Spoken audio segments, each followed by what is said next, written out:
This is App Talks. We talk about apps. We talk about everything, including the topic, innovation in AI.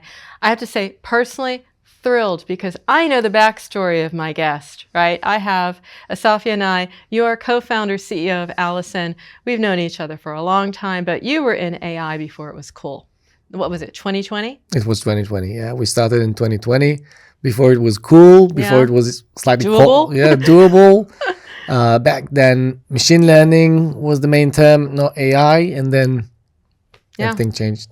So you've seen that, and you've brought that together in Alison, but maybe you can give me a little bit of the backstory about Alison, maybe even starting with the name, because I recall, and this is 2020, where I heard about it, and I thought, that's a great idea because it's going to be a co-creator with me, so it needs a name, it needs a personality, it needs an attitude. And Alison sounded like, hey, I'm not threatening. We're going to get this done, got to get shit done. Mm-hmm. But what's the story behind Alison, the name? So you're absolutely spot on. Really? Almost, yeah. Could have done the branding. with the name. But I realized that AI, it was a tough cookie to swallow. It was a tough pill to swallow. Yes. Back then, AI was almost like voodoo, right? People didn't really believe in AI, didn't really believe in the power of the technology and its capabilities. So what I've realized is that doing a personifying the technology and giving it a human name, this would kind of reduce the negativity, reduce the... You were right. The negative approach towards AI and towards our company and our software, kind of being a bit more open. Mm-hmm. But then it wasn't just about giving it a human name. I went through a very thorough process. Given my background, I love statistics, I love history, and I think history repeats itself.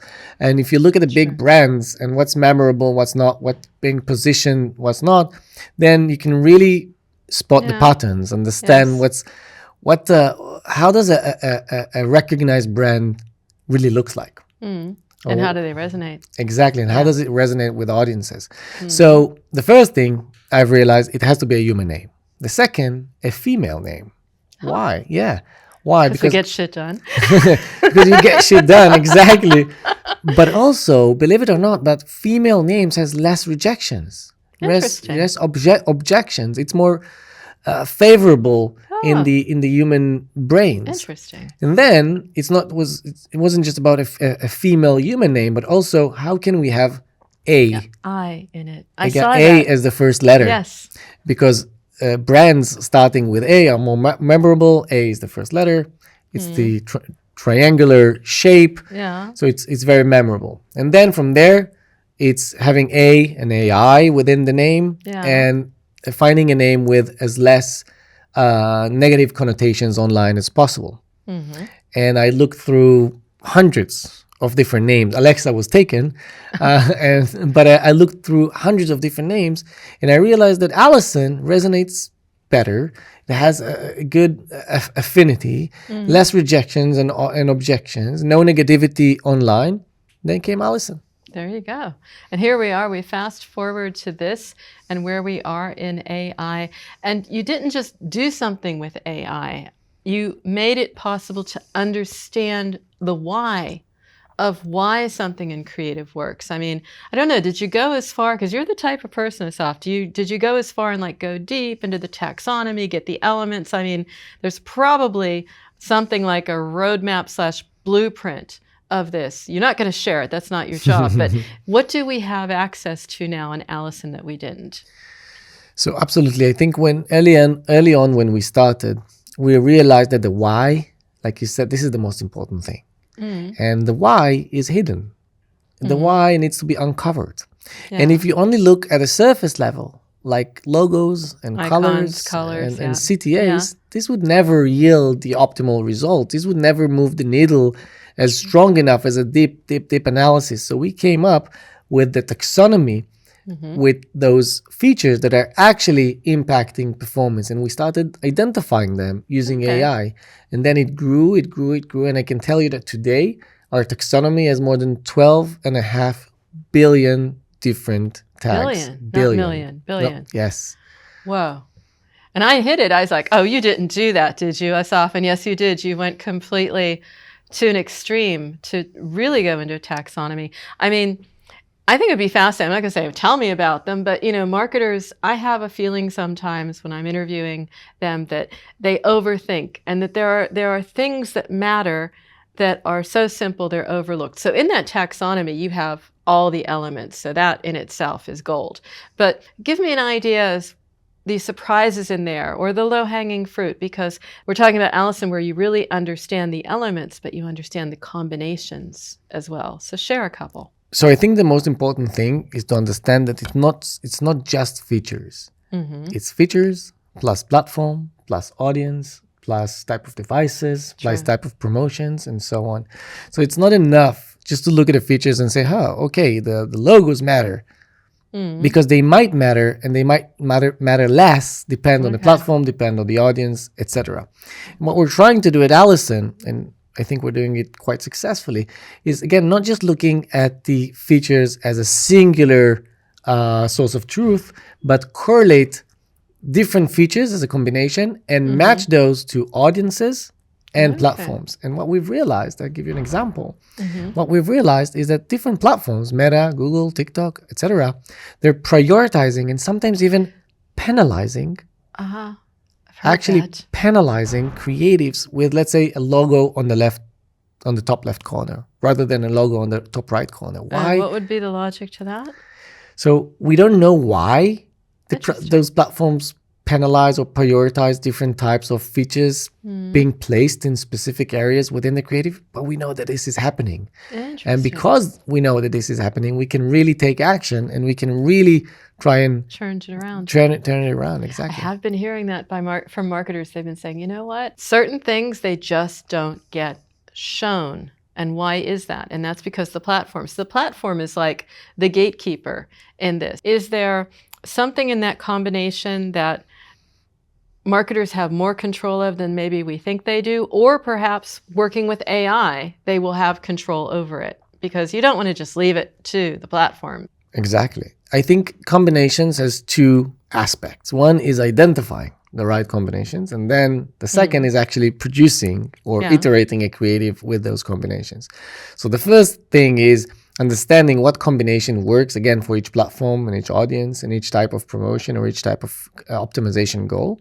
And then there's the question of how do you really execute it, right? How do you make it happen? How do you produce a creative or iterate a creative with those combinations? So we've built another AI model, by the way, that is proprietary to us. It's called the Alison Insights AI. And that's exactly what this model does. Finds combinations and tough or serious correlations between different features, and then understand what is the recipe. By the way, some of our customers, they even refer to it as a recipe. A winning recipe for a winning video, or a winning recipe for a winning creative. And I found it very odd in the beginning that they call it a recipe. But then if you look at how they look at it, Ingredients, exactly. And it's not just ingredients. It's the first scene has 10 different ingredients with a specific order. The core scene has, again, 10 different, or let's say 10 or 20 different features, ingredients in a specific order. And then the end card or the end scene has or different features.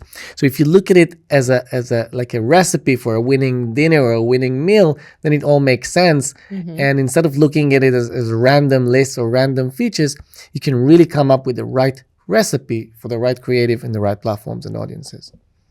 How do you get the inspiration for the recipe? Is it working with customers, or are you out there looking at, top ranking apps, gaming, non-gaming, and just letting Alison loose on it to figure it out? So not the people who just pay you, but just like the overall landscape to figure out, this is the winning recipe. Yeah. What better way to find it than to look at top ranking apps as well, correct?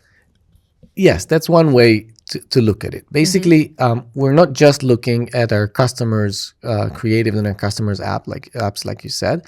We're also looking at a market. Yeah. The market, we refer to their direct competitors as the market. Yeah.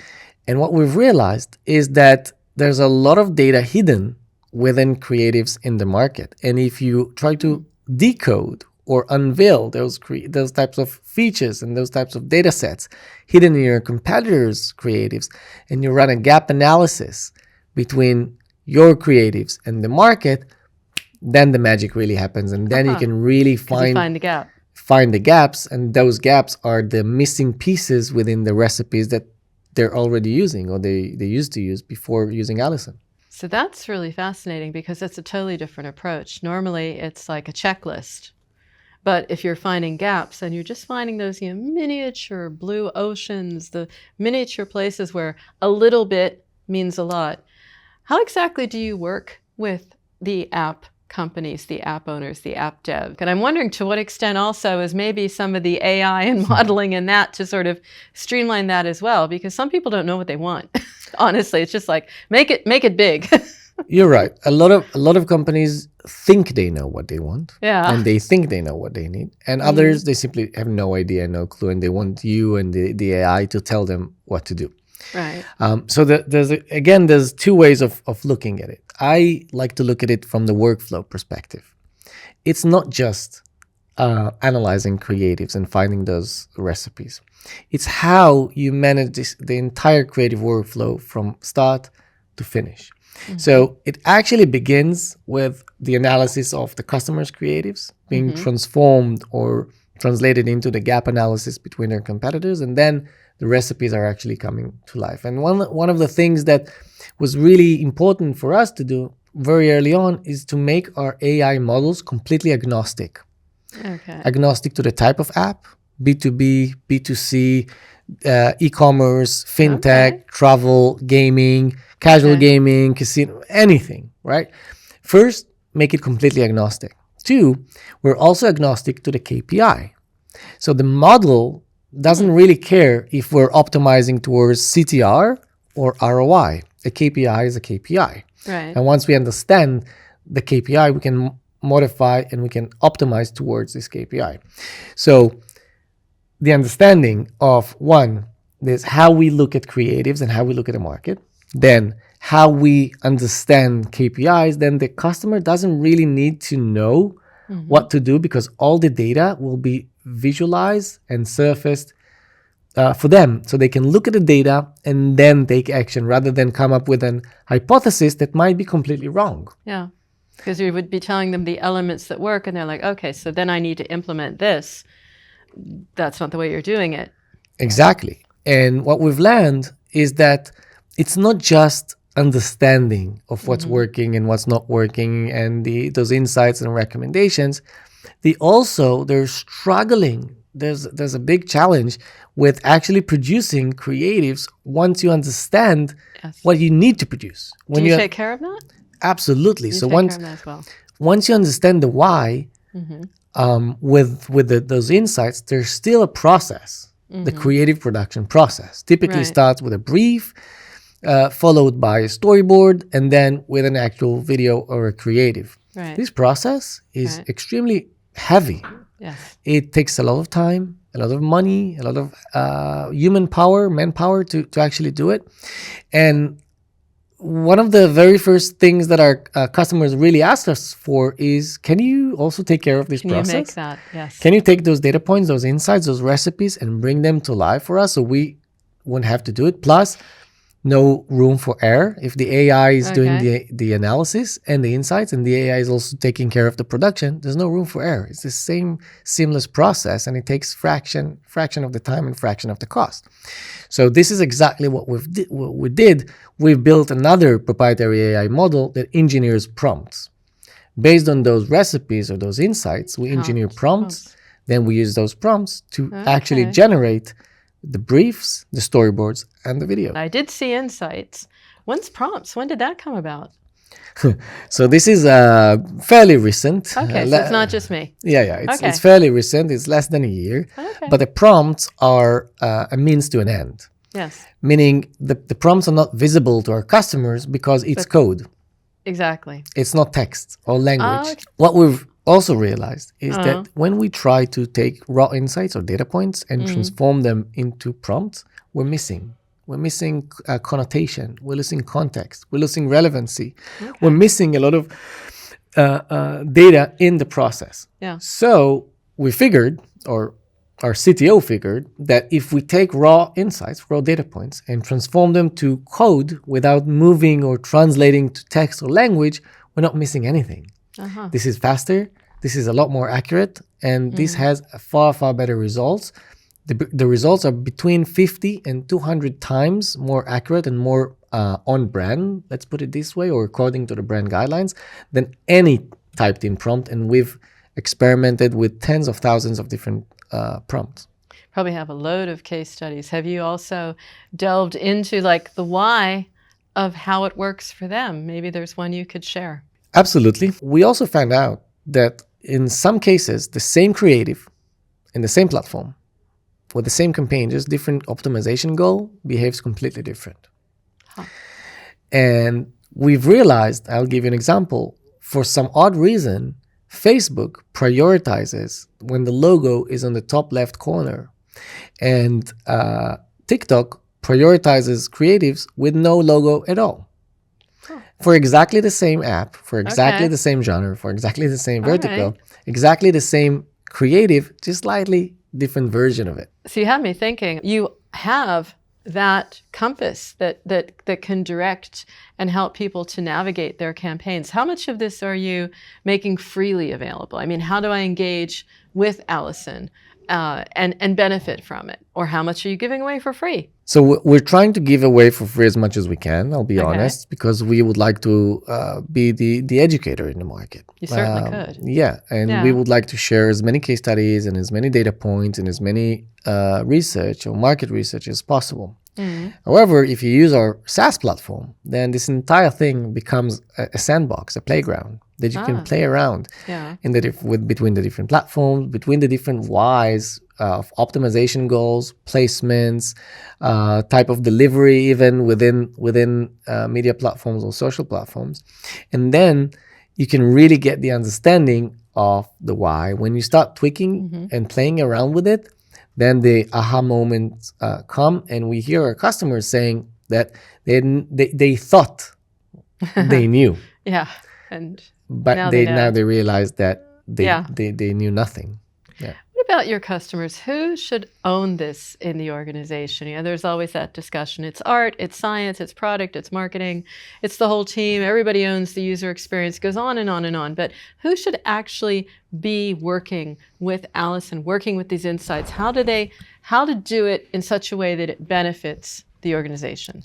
So that's another good question. And I think that because we're not just a production tool, we're not just an analysis tool, we're not just competitor benchmarking tool, we're a workflow tool. And the creative workflow is, or the teams within the different companies who are using or engaging with the creative workflow, it's almost every single team within marketing and within data. So what we've realized is that brand teams, they want to know the why. They want to know how they can influence the brand and what influences brand lift. But then the user acquisition teams, they want the goals, they want the metrics, they want the performance. So they're also using our insights, and they're also using our tool to kind of gain visibility. Research teams, analysis teams, creative teams, of course, they can visualize exactly what's working for them, and they can get a deeper understanding of why the creative that we did just like a month ago, why it didn't perform, or why it's still a top performer. If they know the why, then they can replicate, duplicate, and build a strategy for the company. So basically, it begins with media and UA teams, followed by creative teams, and then brand and BI and data teams that are also involved in the process. And another thing I would like to mention on this area is that we also learned that there's a language barrier. There's a language gap. Creative teams, they speak art. They do. And performance teams, they speak performance. These are completely different types of languages, or types of... So you've nailed this by making it all code, or how did you approach that? So we transformed creative into data points, and we transformed features and performance into data points, and we transformed brand into data points. So we can all look at the same data points, and each team would get a slightly different understanding or different value using those data points.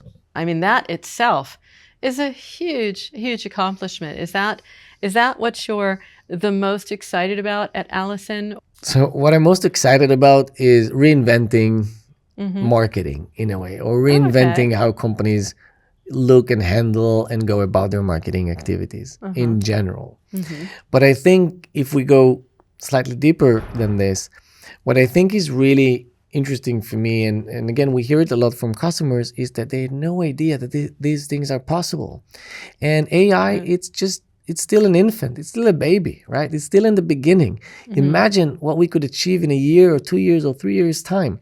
But the only way we could achieve it is if customers will lean on, if customers will understand that they have to use it, they have to utilize it, unless they'll stay behind.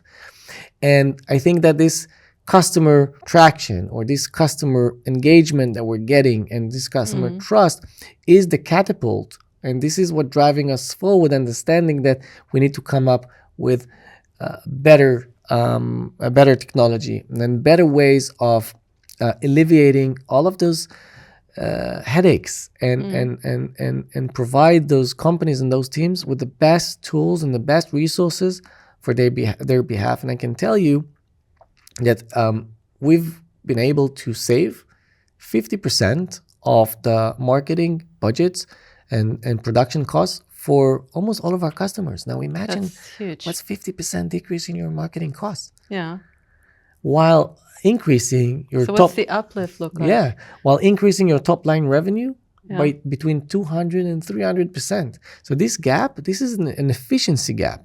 Yes. So when we're saying that we're reinventing marketing and we're reinventing how creative actually impacts companies, I think that we're revolutionizing the way that companies handle AI, and they embrace AI even because they can see the impact. The CFO sees the impact. Yeah. And the CMO sees the impact. The CEO, you have to sell them all on it. Exactly.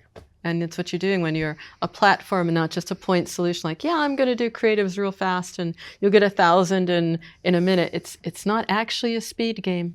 It's not really a speed. It's not a volume game, because you can have a whole lot of stuff that doesn't work. Exactly. And I also think that if you're not looking at the creative process as a workflow, you're missing out.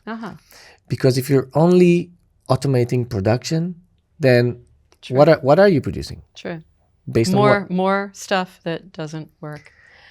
Well, you have me thinking, Asaf, and you always do when we get together. I mean, for me, you're like one of the original, I can say it, in AI, an OG, right? Yeah, thank you. I appreciate it, yeah. And if someone's going to reinvent marketing, I'm going to be watching what you do. And I certainly will be watching more from Alison in the future. It's so super smart with the prompts and all the other things you're doing. So, yeah, I have to salute you, Asaf. Well done. Thank you very much. Much more. Thank you, Peggy. Thank you very much. I appreciate it. And I remember, years ago when we just started, we both felt like I'm the only one shouting that these solutions are the future. And you were the first believer, and you were the first one to kind of believe in our journey and believe in our mission. So I also really appreciate it, and thank you for this. Well, thank you, because you got me thinking way back then. It was like, yes, if you can understand the commonalities, you start to see, not just elements, you start to see combinations. And I have to say, thank you for what you said about me, but thank you for actually executing on what you said you were going to do. So we're good. Thank you. Thank you very much. I appreciate it. And thank you for the time and for the stage. It's been a pleasure, and I'll be watching you. Yeah, we'll definitely be in touch. Absolutely. Thank you.